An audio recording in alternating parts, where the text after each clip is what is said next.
We believe that the DePuy ASR implants are failing for one of two reasons. First, as you know, the cup itself is put into the acetabulum, into the hip itself. There's an area that's shaved out of the hip, and the cup itself is put into the hip socket. And the cup doesn't have any screws or cement to hold it in place. And if it's not in that socket in a perfect manner, it can move or shift away. And then as part of that movement and shifting away, it also resists bone growth. So the intention is that when those shells are put into the acetabulum, that bone and tissue and cartilage will actually grow onto it and hold it in place. But with the DePuy ASR acetabular shell, that has not happened, and bone growth has been resisted. The second problem is a different kind of a problem.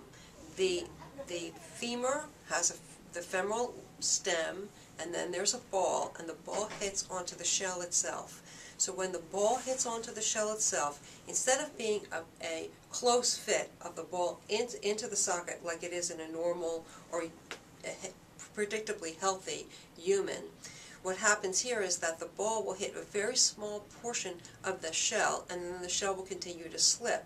And as a result of that movement of the shell and the tiny portion where the ball hits the shell, and as a result of the forces, there's debris that from the metal-on-metal implant, and that debris is released into the body and into the surrounding tissue and bloodstream.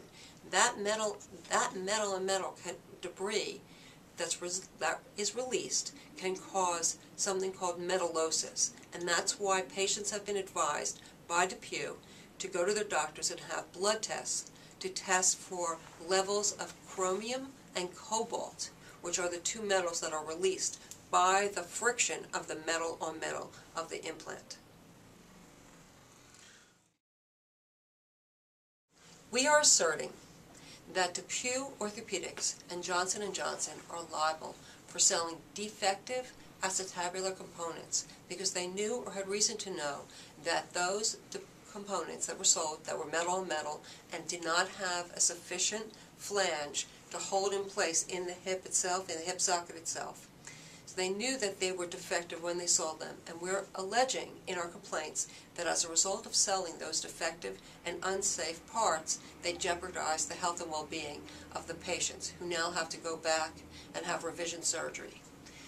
We believe that we can get a better result and get DePuy to be responsible for the defective pieces that they sold to our clients and our patient population, and we believe that those people should be compensated for the pain and suffering, as well as the lost wages, the time, and the aggravation, as well as the medical bills and expenses that they've had to endure as a result of going through this first hip replacement with a defective hip component.